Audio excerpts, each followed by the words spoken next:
Hey, welcome to Epilogue. In this episode, I got to sit down with Russell Johnson, and we are unpacking a little bit more from Genesis chapter 1 with a focus particularly on the repeated words and phrases that you see over and over again in chapter 1. And so it's enlightening, it's super interesting and fun to dive into that. And so I hope you enjoy this episode. Well, welcome back, Russell. Thanks for joining us again on Epilogue. We just rounded out week 2 of our Genesis 1 through 3 series called In the Beginning. And this past week, you focused on some of the repetition in Genesis 1. We worked our way through most of that chapter and just focused on repetition, particularly those words, and God said. And then let there be, right? And so these 10 times he says that. How many times he said let there be? Yeah, you got let there be. I think 7 times. Yeah. So and that invitation and that God invites us to participate in, and so a lot of repetition happening in chapter 1. I don't know if there's anything you didn't get to say on Sunday that you kind of want to touch on in this podcast episode. But yeah, I don't know if there's anything. There's tons of it, like you said. I mean, there's no way for me to have covered every word that was repeated. There are some great words, separated, called. There's naming. There's all kinds of great things that could have easily been some sermons in and of themselves. But to me, the piece, the repetition not only of words but of the structure, the day 1, day 2, day 3, a little bit more, day 4, 5, and 6, a little bit more. So those kind of things are I don't know. I find them enjoyable. So hopefully it wasn't a snooze fest for everyone else. Would you call it like the creation origami thing with the corresponding, like day 1 corresponds to day 4, day 3 corresponds to day 6. There seems to be a focus through some of the repetition and language, particularly days 3 and day 6, and then day 2 and 5. Day 2 and 5. It's hard to keep track of, but it's pretty cool how all that lines up, and I liked seeing all that visually, and I think a lot of us are visual learners, so that creation origami thing, it worked for me. So I got that. I got that from a scholar. He's not published yet. His name is Andrew Teeter. He did a Hebrew Scholars Conference, anyway. That's what he called it, literary origami. I was like, that's pretty good. So literary that's it. Yeah. Anyway. So you got these. We've talked about it a little bit. And God says 10 times, "Let there be," 7, 8 times, and it was so, which is this fulfillment. 7 times. There's I think one of those places where it doesn't say "and it was so," and so it's like. It was like, let there be, and God said, and it doesn't say that, but most of the time it caps out this fulfillment thing, and it was so, and then you've got, and God made, that's 7 times. God saw that it was good, that's in there 7 times. You mentioned him naming stuff and blessing stuff, and that's 7 times. So there's a lot of 7s in there. 7 days of creation. That's a important number in the Bible. The mention of the days, it's 6 or 7 times, depending on how you slice it. But why this repetition? Why any significance that we can pull out from there in all these repeated words and phrases? Yeah, I think several of them. I think they emphasize different things in different places. So when you read, I just think when you read the Old Testament and the New Testament, there's so much language that draws you back to the first few chapters of the Bible. And so some of this hitting it early, it's going to cause you to think about some of these things. And so, for example, the naming piece of this, God called, God called, God called, you get that a lot. So he's calling, the light day, and he's calling the darkness night. He's calling the waters gathered sea, and the list goes on.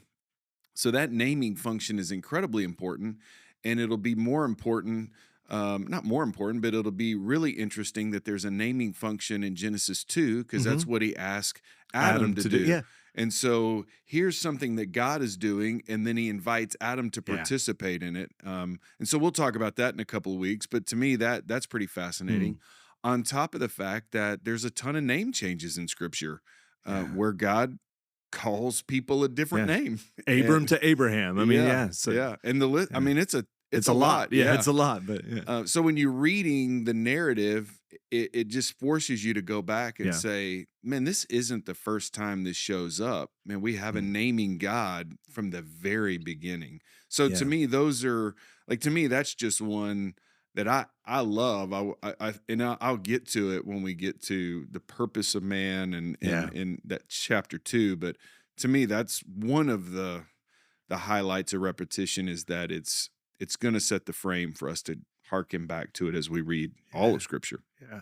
Man, and I think it's really cool. Yeah, I mean that the let there be being invitation language, and like you just made that connection of man's doing that. He's participating by naming that and Yeah, continuing that work of God calling things and naming them. Yeah, so man, it's rich, man. You could spend I don't know how countless sermons just going down yes, all those rabbit holes because it's deep and yeah. yeah. So Each one probably each day, yeah, deserving of its own sermon. Yeah. yeah, So something else that jumps out at me as I think about repeating. We talked about, it's good mhm, shows up 6 times, yeah, but day two doesn't have it's good in there. yeah. And So was so day two bad? yeah, no doubt. No, right. Yeah. Yeah. It's I like mean, you immediately want to know why in the yeah, world isn't doesn't isn't there a declaration of it being good in day yeah, 2? And we don't know, but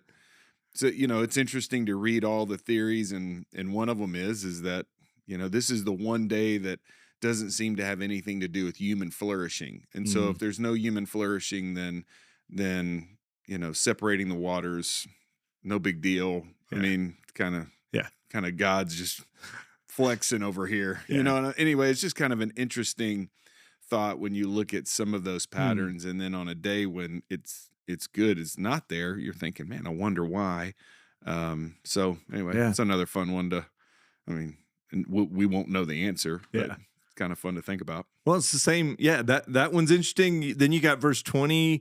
I think that's one of the only ones that we mentioned this earlier. It doesn't say "and it was so," Yep. right? Like, Yep. and so like, well, was it not so? Was it just Yeah. like the sky wasn't good and the waters swarming with um, living creatures? God said it. What, but was it not so? It's like, Yeah. and so breaking these patterns is interesting, and obviously we know it was so, but it's Yeah.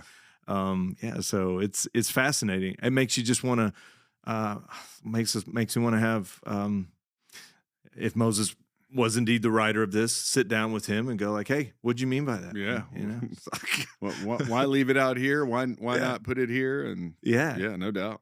Yeah, there's I mean even we talked about this earlier like last week that there's the 10 utterance that God said and Yep. a lot of some of the earlier Jewish rabbis made some connections there with 10 commandments being these 10 utterances and commands of God and so like people have like tried to make those connections because obviously if this is being written in the time after the Exodus, like they're familiar with the 10 Commandments. Mm. And so, yeah, I haven't dug into that rabbit hole that Yeah. much, but like people make connections there. And so it's just interesting. Like, there's a lot you can glean directly from this text, and there's a lot of theories of how it connects to other parts of the Bible. And so, Sure. Yeah. yeah. Yeah, you And think about the ten commandments, and probably to me the fascinating thing about that is we call them the 10 commandments, but it's just really the 10 10 words. words. Yeah. And so you have these 10 utterances in Genesis 1, and then you have these 10 words or utterances of Exodus 20. But then you also think about 10 plagues, Mm. and there's just a anyway, again, you can't be dogmatic about how all of these Sure. things go Yeah. Yeah. together, but if if you're reading and you're paying attention to the numbers, I mean, it doesn't take long for people to think the number 3 showing up in scripture probably is pretty important. Mm. And then you got 7, Hmm. and again, you can take gematria, which is numbers in scripture and all of that, way too far. Yeah. Um, but it's there for a reason, Yeah. because it truly is a thing. And so Mm. anyway, trying to Yeah. figure out what it is, and for us thousands of years later, it's a little trickier. Yeah. Well, and it's like you mentioned Sunday, but a lot of it's uh, it could be a way to remember it. It could be a Yep. way to lock it in, right? Yep. And so, like, I think, gosh, if there's these 6 days of creation, seventh day God's rested, it makes sense that there's so many sevens in there. It's like, Yep. hey, this number of completeness, that it was complete on that seventh day that God rested. And then there's these, just all these formulas of seven in that first chapter of Genesis that reemphasize that truth of the completeness of it all. So, Yeah. yeah, man, fascinating stuff. I really, really, I enjoyed hearing that Sunday again. Like the literary origami was mind blowing for me, but then like in the just that picture of how God's bringing order and function to each. Um, to, what was the word? So like, what's the top category, and then you got Yeah, the order. form and The form, then yeah, and that's the word. filled. Yep. Yeah, Yep. form and filled. Yeah, Mhm. that helped lock some things in for me, and just thinking about it in that way, and so Yeah. appreciate that. But Yeah, the structure is actually, of course, I tried to show those slides on mhm, Sunday, and they just got incrementally more detailed. yeah, You can actually take them a little bit further and take days 1 through 3, and it actually lays out like in a chiastic structure, and then 4, 5, and 6 very similarly. mm, And so basically, what that means is, the first part of day 1 and the last part of day 3 correspond, and then you just kind of work your way to this yeah, middle piece of the passage. Anyway, some of that mm, stuff is pretty yeah, fascinating to look at it, but again, to your point, really helping you memorize it, helping it mhm, be memorable, so that you could follow a pattern as you know just went over it in your mind again. So yeah, anyway, yeah, so pretty cool. yeah. One of the things when you talk about the form and function and all this Hmm. stuff, like you've got these places in Genesis 1, and it's interesting, where he's obviously bringing function and order, but sometimes it's like he says, right, like let's take verses 20 and 21 for example. Verse 21, it says God created the great sea monsters and every living creature that moves, and Mm-hmm. but then verse 20, it's like it says, then God said, let the waters teem with swarms of living creatures and let birds fly above the earth in the open. So there's not like this, so it's almost like, Mm. somebody might read that and some of those places and go like, well, some of these things seem like, were they already there and God's giving it order, or what's happening? Does that make sense? Yeah, I don't know yeah. if you could speak to that. I always find that interesting reading through this, and like, I mean, obviously God created it all. We see that. And Yeah, yeah. absolutely. Yeah. Um, Yeah, I think you can. There's multiple ways to look at it. One would be is the idea that water's teeming with living creatures and let the birds fly, introductory statement, and the creation statement afterwards. yeah. So something similar to verses 1 and 2. Here's an introduction and kind of a declaration of what we have, and then here comes God in verse 3, Yeah. stepping into it. That would be one way to look at it. Another one would be is to say, hey, maybe the point is for it to be focused on the function and In order order. piece, Mhm. less on the actual creation piece of it, but Mm. more on the function and order. I don't think either one of them is wrong. I just that's typically that introductory statement is how you would say, hey, this is the introduction to it, and then here's the creative work. Yeah.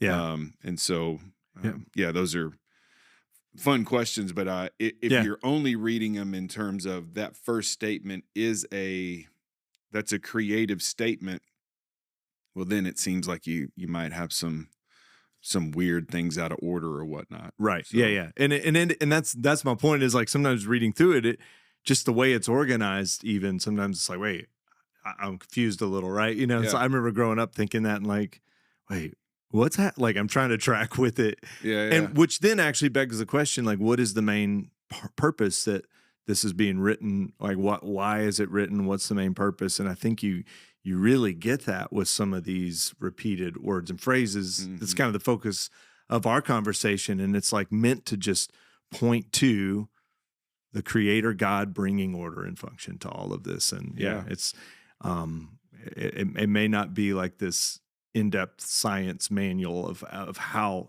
he, Sure. Yeah. he brought it all into being, but you see it, he is bringing it into being. He is giving it function and order, obviously. Right. Yeah. Tons of that. And when you think again, I mean, like there's so much repeated stuff about fruit, trees with their fruit, seed, Mm. kind, of its kind, all of that. Whether that's vegetation, Mm. whether that's animals, birds, the fish, all of that language of its kind. Yeah. Clearly, this isn't just kind of, hey, I'm throwing some stuff out here, but there's a kind, and it's going to be according to this kind. And Mhm. so again, to me, that is order. This Yeah. is not confusion. This is an ordered way that God is approaching this. Mhm. And then when you read Leviticus and the amount of detail that goes into building the Ark of the Covenant Mhm. or the tabernacle, like that, this isn't new. This is Yeah. all detail. God has been incredibly detail oriented from the beginning. And so now we get these details of when to offer sacrifice, Mhm. how to offer sacrifice. I love that the sun, moon, and stars are there for the days and the seasons Yeah. and the months and the years, because they're going to need that to know when to offer and when to Mm. celebrate feast. And so to me, all of this is, man, a God of order, not a God of Yeah. confusion. And he gives us some very specific things. And for the nation of Israel, when they obeyed the covenant and they did those laws, they were separating themselves from the other nations. Mm. And and they were, I mean, by what they ate, by how they functioned on 6 days and rested on a seventh day, everything was saying we worship a different Yeah. God. And Genesis Yeah. 1 is saying, because he is a different That's God, right. he is the God. Yeah. So anyway, I think all that's Yeah. pretty cool. Well, and I appreciated Sunday you brought out some of these other ancient Near Eastern texts that Mm. where you see the chaos in it all, and Yeah. and there's the only intention of creating man was basically to do the work they didn't want to do, right? Yeah. The Or an accident. yeah, lowercase g gods, right? Yes. It's like in those myths, it's we're gonna make man accidentally, or gonna make man as a, or so it's like a byproduct or Yeah. slave basically, Yeah. and God's. God is much more intentional than that. It's purposeful, and it's yeah. We talk about let there be language being that invitation. Was it let there be? Is that the invitation, or Well, just the word let. So let? Yeah, sometimes you yeah. have Let us let there make. Yeah, be or something, and that's not quite the same. But that yeah, let there be light. That word let there, yeah. ye is in the jussive, and I think it's pretty profound. It's Mm, really hard to wrap our head around trying to understand how is he creating something and inviting something yeah, at the same time. yeah. But only God could do that. But it's So it's pretty cool because we just talked about the invitation to man for man to participate in it. But like when he says, "Let the earth bring forth living creatures after their kind," and so there's almost an invitation for the animals to continue, like yeah, and let what is it? Let the earth yield vegetation, yep, and so it's like this perpetuating of his creation, and yeah, it's like an invitation to continue perpetuating yeah. that his work. And I think that's pretty cool language, that that inviting language. So anyway. Yeah, we'll talk about it some this week when you get to verse 26, 27,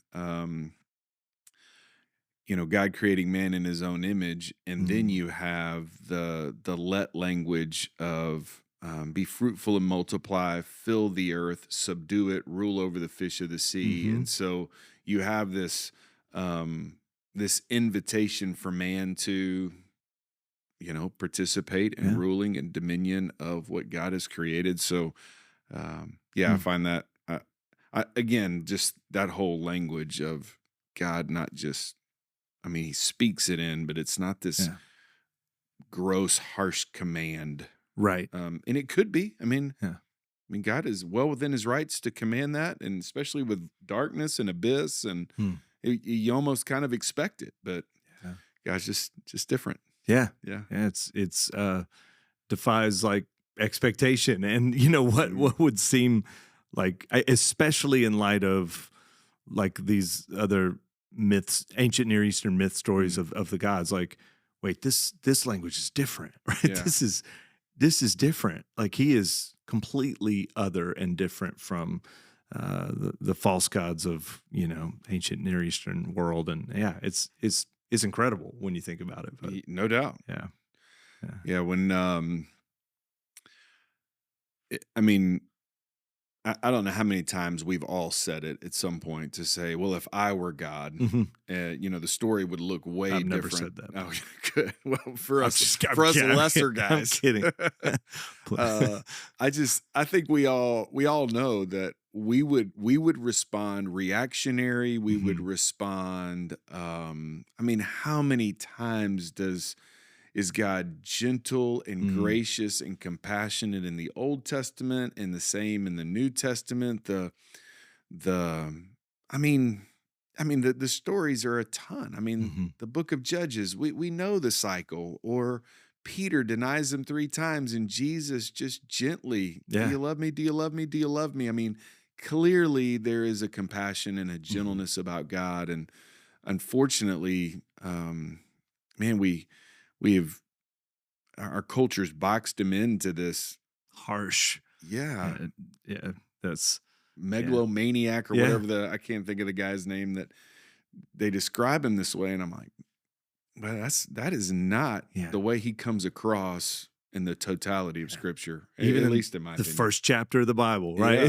Even there, like, you see just a difference, right? And that's a good word, because it's, like, grace defies what we're used to. Like, human experience is about, you get what you reap what you sow, right? You get what you earn, and so grace defies that, and then God defies like what we typically think of God is, and it's just, that's beautiful to think about that. He's gracious, compassionate, slow to anger, all these things. So I like that. Cool. Anything else you want to add from this past week? No, I don't think so. There is, there are a couple other little things in there. I'll share one or two of them. I'm not sure that, again, I don't know what all we can do with them or not. There's a lot of debates or whatnot around it, but the word created, we talked about it a couple of weeks ago. It's the word barach, and it's actually got a homophone. I believe it's called a homophone in Hebrew, where it's the exact same Hebrew letters, but it's the word for separate. And so it's interesting that you have the word created here, and then you're going to have a different word for separate go through, but there's that homonym or homophone, whatever it's called, where it's the exact same letters, but it means something else. So in English, it might be L-E-A-D, lead, like a lead pencil, and L-E-A-D, like I led them out to wherever. And so when you think about that, it's like, wow. And the word separated, there's a ton of that going on, from darkness and light to waters and land. And anyway, just that's something interesting when you go through it and that's cool, and look at it. Because that separate, it continues on throughout, and it's big theme, Mm-hmm. especially in the first few days. Mm-hmm. I also like the fact that um, in the fourth day, when the sun, moon, and stars are put in the sky, that they're to rule or to govern, Mm-hmm. and then in day 6, when mankind is made, we're to rule Yeah. and have dominion, and so there's this ruling and dominion up above, and Mm-hmm. then there's ruling and dominion down here. And anyway, I just thought that's pretty cool. Yeah. So Yeah. just some fun things Well, that kind of jump out. no, and I think that's really cool because that's like when you get over to like Psalm 8, you talk about the rule and dominion of the luminaries is what but Yeah. you get into Psalm 8 and it's like you've displayed your splendor above the heavens, the moon and the stars you've ordained, and so with that up there, what is man that you Mm. take thought of him, but you crown him with glory and majesty Mm. on the earth, and so yeah, this difference in like heavens and earth, and yeah, these lights up here are meant to govern that, and mankind's meant to be your image bearer on the earth and govern that, and so yeah, Yeah. it's fascinating, but yeah, you see that language in Genesis 1, Yeah. But, Fun stuff to think about. Those are just a few that, as I was thinking, I was like, man, you just don't have time to try to tackle any and all of that on a Sunday morning. It'd just be basically a crumb trail at that point. Yeah. So anyway, you just got to pick the stuff you want to talk about. And another one that would have been fun would have been the waters from the waters. I think that's probably the people try to figure out scientifically, how we have an atmosphere and the rakia, the expanse, the firmament, and then you got the flat earthers who, I don't know if you're a flat earther or not, Jamey. Not a flat earther. Okay. I'm okay saying that publicly. Okay, just making sure. I mean, you kind of have a flat earth vibe to you. Yeah, I do a little bit. It's okay. It's the first time I've heard that, but it's not surprising. So yeah. I have had multiple conversations with people who, when they read Genesis 1, they just read it literally, and they're like, "Hey, see, this is a snow globe, and it's flat down here." Mm-hmm. And anyway, that would be one way to describe it. I'm not. I don't believe in a flat Earth, but I just find it that separating the waters. Anyway, that to me, all of that stuff is maybe less for me about the science of it and more about the fact that God can do that. Mm-hmm. And anyway, I just think in verse 2, there's a deep abyss and he's hovering over the waters. And when he wants to move, if he wants to split those waters apart, he can do it. Yeah. Vertically and horizontally. Yeah. It's like it's pretty stinking cool, man. Yeah. Yeah. It's crazy. Like, I mean, I read it and I still go, I still don't know what that is exactly. Like it's good, but you're right. Like if he wanted to do it, he can do it. And it's pretty awesome. Yeah. So, in the Psalms language talks about his heavens, the firmament, and the waters, and you're like, man, whatever, man. There's probably more. I mean, there's a ton of this that we won't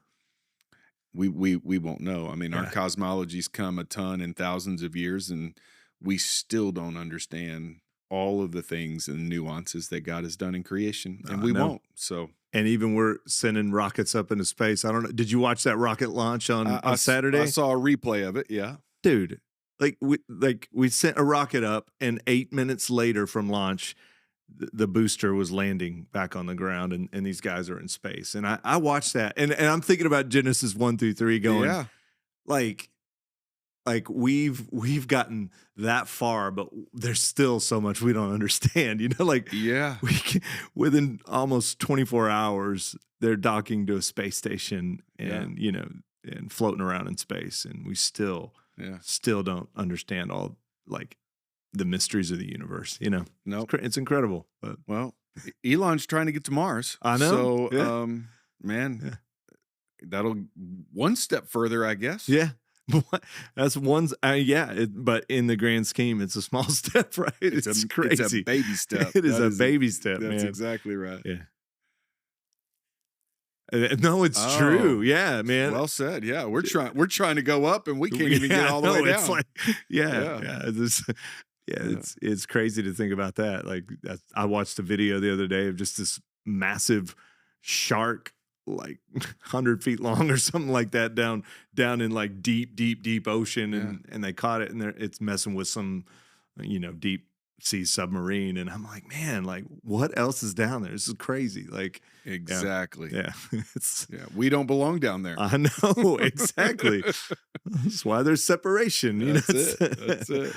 But no. Well, you want to tell us where we're going this Sunday? Yeah, Image of God. So we're gonna kind of hone in on 26 and 27, and really, I mean, when you think about repeated words, this is a set of words that are only used of mankind, and so probably be good for us to focus in on that specifically, since we are human and we need to know what does it mean to be image bearers. And so we're going to talk about that, and I think it has a ton of the implication and application for our daily lives. So I'm looking forward to that, man. That's for me, like, obviously, mankind's the crown of his creation. You take that from several other passages, but like, I love this passage, and really looking forward to unpacking that on Sunday. So we'll give it a shot. Yeah, sounds good.